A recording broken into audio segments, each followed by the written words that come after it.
You know, healthy bread doesn't have to be complicated. This one, no yeast, no flour, no kneading, just pure clean ingredients. Wholesome seeds, earthy textures, and plant-based goodness you can feel. Just mix, shape, and bake. No machines, no fuss. Made simple. Let's make this super seed bread together. Let's start with the base that holds everything together, the binder. Grab a mixing bowl and pour in some hot water. Yes, it needs to be hot. Now add flaxseed and ground psyllium husk. These two natural binding agents, when mixed with hot water, they form a thick, jelly-like mixture. And that's exactly what helps hold this bread together without eggs, flour. Give it a slow, steady mix. You'll feel it thicken in just a minute. Once it becomes a thick gel, just set it aside. Let it rest while we move on to the dry ingredients.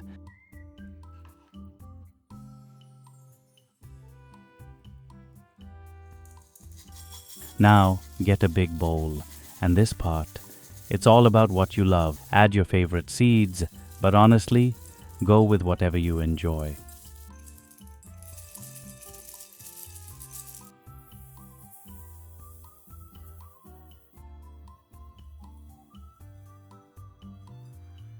Now add a bit of garlic salt, adds a beautiful savory touch.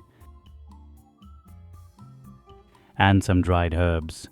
Thyme, oregano, rosemary. The aroma from these will be incredible once it bakes. Give everything a nice mix. That's your dry bowl ready. Now, bring back the gel we made earlier and combine it with the dry mix.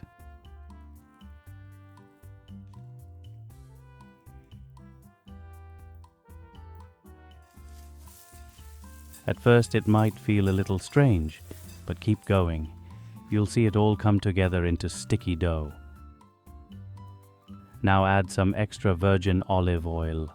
It not only brings flavor, but helps soften the texture of the bread. Mix everything thoroughly. And that's it. Your dough is ready. Before we go further, preheat your oven to 180 degrees Celsius. 350 degrees Fahrenheit. That way, it's ready when we are. Now transfer the dough into your prepared loaf pan. Level it gently and cover. Let it sit for about 10 to 15 minutes. That little rest helps the dough settle and firm up. Then into the oven it goes. Bake it for 60 minutes. Once done, remove it from the pan and let it cool completely before slicing. If you slice too soon, the center may feel gummy, so let it rest. And there you go. This isn't your everyday sandwich bread. It's flourless, yeast-free, egg-free, dairy-free. Just seeds, fiber, and clean real food. So how was it? If this inspired you, give it a thumbs up. Share with someone who's on a healthy journey, and leave your thoughts in the comments. I love reading your feedback. And of course, don't forget to subscribe for healthier, nourishing recipes. Until then, see you in the next one.